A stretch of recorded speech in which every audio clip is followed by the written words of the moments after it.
उसके विपरीत खड़े होने के लिए अभी ऐसे देश है जो आज़ाद देश है, वो भी खड़े होने को सोच नहीं पाते हैं। वह है चीन।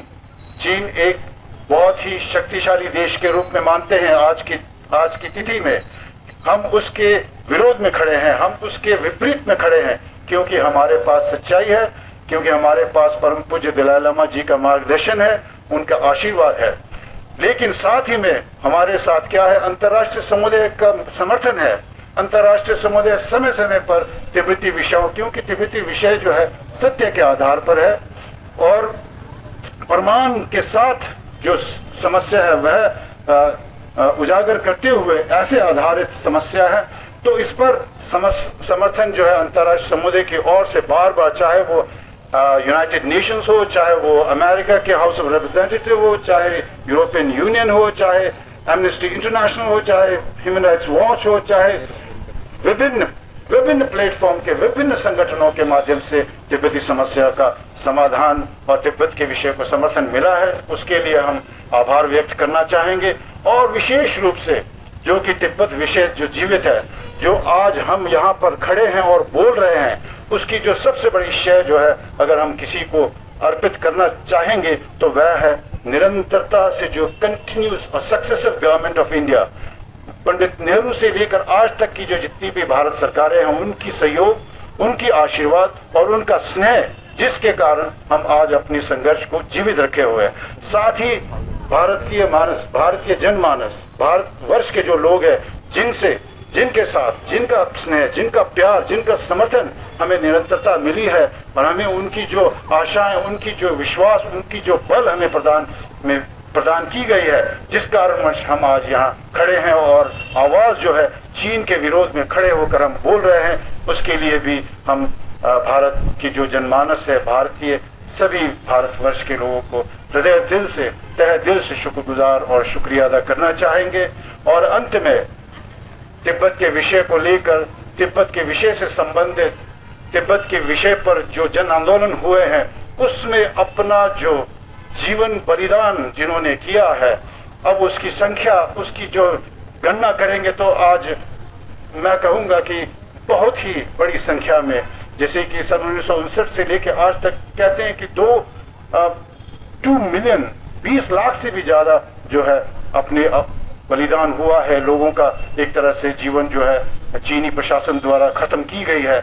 और उसी तरह से संघर्ष के अंदर भी बहुत सारे तिब्बतियों ने अपने जो जीवन बलिदान किया है, उनको नमन करते हुए, उनका स्मरण करते हुए और परम पूज्य दलाई लामा जी की दीर्घायु की कामना करते हुए और उनकी जो जितने भी मनोकामनाएं हैं, जितनी भी उनकी हमारी और आशाएं हैं, हम लोगों से जो उनकी एक तरह से अपेक्षा है वह पूर्ति हो पाए, ऐसे हम कामना और ऐसे हम प्रयास करने की जो प्रतिबद्धता है वो जाहिर करते हुए मैं अपनी बातों को यहीं विराम देता हूँ।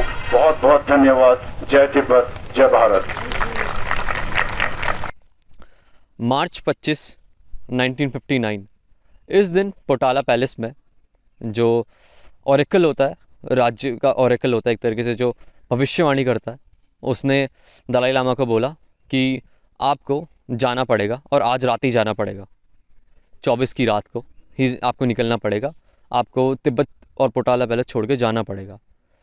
मार्च 25 को दलाई लामा ने पोटाला पैलेस छोड़ दिया कारणवश, और उसी दिन चाइना ने तिब्बत पे और पोटाला पैलेस पे बॉम्ब ब्लास्ट कर दिया, जिसके अंतर्गत 2000 सिविलियंस मारे गए। मोर देन 80,000 सोल्जर्स ने पोटाला पैलेस पे चढ़ाई कर दी। पर ओरेकल की मदद की वजह से 30 मार्च 1959 को दलाई लामा असम राइफल्स के बेस पे और पहुंच गए, जिसमें खम्पा वॉरियर्स का बहुत ज़्यादा बड़ा हाथ था। खम्पा वॉरियर्स एक अनसंग हीरोज़ थे तिब्बत के, जिन्होंने चाइनीज़ सोल्जर से गुरिल्ला वॉरफेयर करके कई सालों तक तिब्बत को प्रोटेक्ट करा। एक रीज़न ये भी था कि चाइना इतना ज़्यादा कतराता था तिब्बत पर आक्रमण करने से, क्योंकि खम्पा वॉरियर्स ने उन्हें कई सालों तक शांत रखा गुरिल्ला वॉरफेयर से। 25 मार्च 1959 ये वो दिन था जिस दिन यंगेस्ट प्रिजनर ऑफ वॉर को कैप्चर किया गया था, पेंचन लामा। 25 मार्च 2024 को हमारी टीम ध्युप के अंडर जो बस्ती आती है वहाँ गई थी, जिसके अंडर तेंजिंग पासांग जो कि तिब्बतन यूथ कांग्रेस के वाइस सेक्रेटरी हैं, हमने उनको इंटरव्यू करा। उनसे हमने पॉलिटिकल क्वेश्चन पूछे थे और उनके पॉलिटिकल रिव्यूज़ लिए थे तिब्बत की ऑटोनॉमी पे। वो एक यंग सोच लाते थे और जिस कारणवश हमें काफ़ी नए और नई विचारधारा से हम सारूप हुए। प्लस हमने वहाँ पे उन सेलिब्रेशन में भी पार्ट लिया जिसमें पेंचन लामा जो कि यंगेस्ट प्रिजन ऑफ वॉर थे, उनको कैप्चर कर लिया था। यहाँ तक कि हमें ये भी नहीं पता कि वो अभी ज़िंदा हैं या फिर जवान हो गए या फिर वो मर चुके हैं।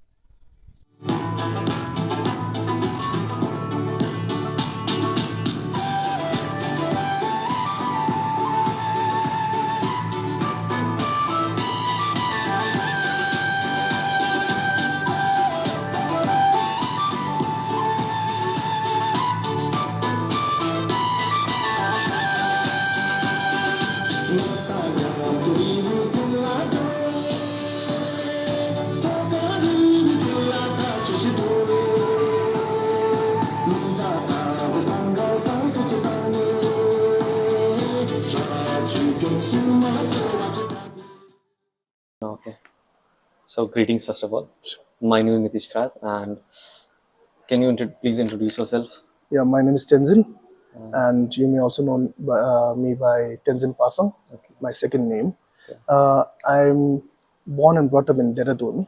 I did my schooling from Mussoorie, then I did my further studies from Bangalore. Okay. Can you introduce your post also, like which post you hold? Currently, I'm holding the General Secretary position of Tibetan Youth Congress Okay. for the chapter of Dehradun. So we in a colony of known by the name Digiling. So I'm currently the General Secretary of Tibetan Youth Congress, Digiling. Okay. So how many people are currently working under you? We have total of 11 members. 11 members. Yeah. Okay. Apart those- from 11 members, we have total more than 300 people representatives. So are they also elected or just Yeah. you are elected? 11 of the peoples are elected by the community. Okay. So can you share your memories related to Tibet, if any? The thing is, me in person, I don't have any memories of Tibet because I was not born in Tibet. Okay. Yes. I'm born in India, but my family, my father was the eldest of his family. So he was brought from Tibet. His birthplace was Tibet. So he was born in Tibet. He was brought to India by his parents.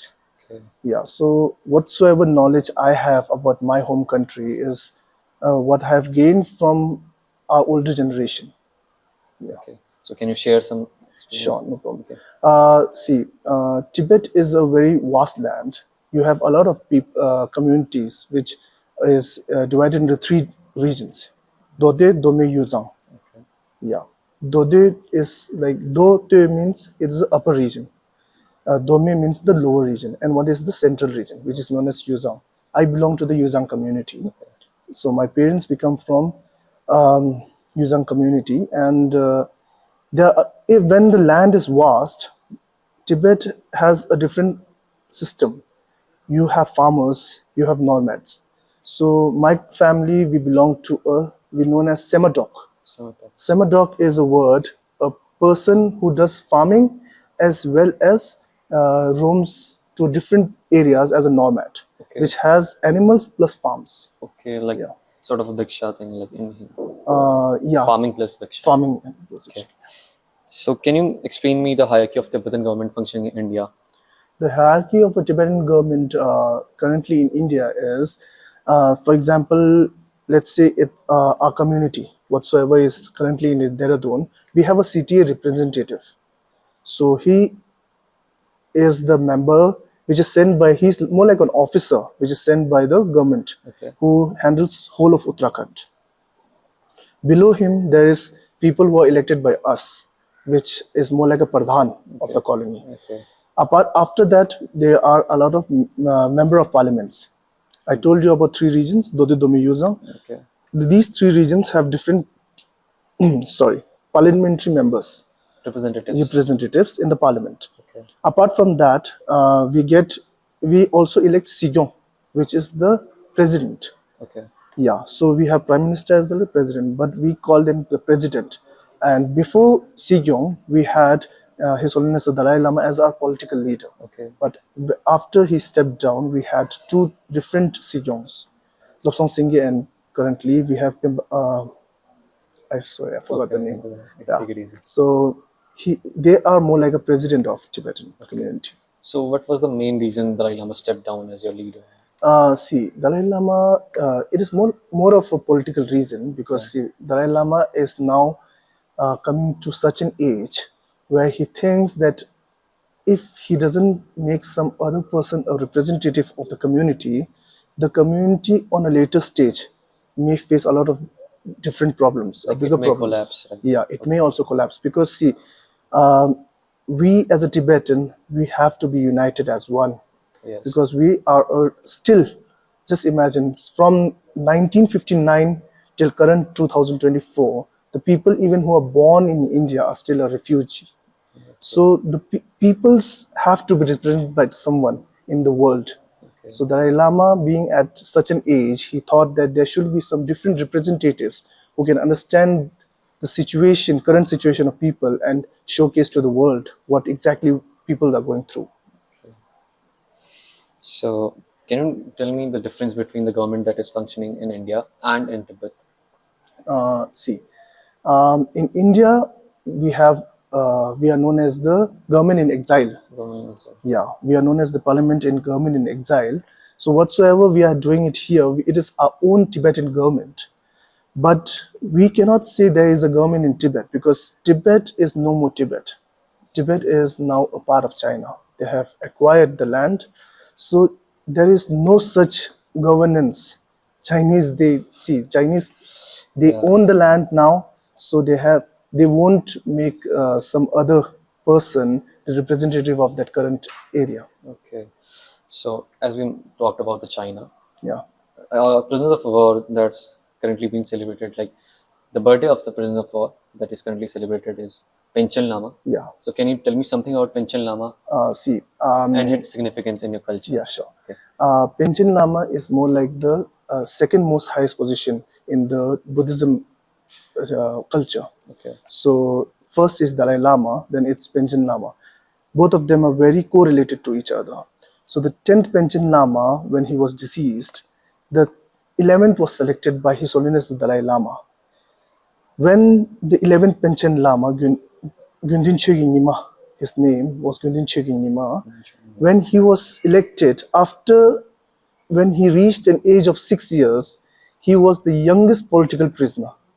He was prisoned at the age of 6 by the Chinese government. Not only him, his whole family. So the current portrait, which you may be able to see of the 11th Panchen Lama, is the only first and last portrait which was clicked of him. So currently, we as a representative of Tibetan Youth Congress, the Regional Tibetan Women's Association, even the Tibetan government in exile, is forcing from many mediums that Chinese should at least disclose, is he currently alive or not?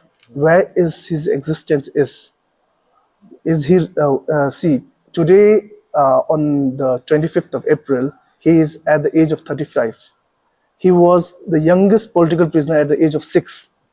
I can understand. Yeah, it has been, see, on May 17th, it will be almost 29 years for him to be a political prisoner. He must be very old Yeah. at that age. So, what is the process of choosing the Panchen Lama?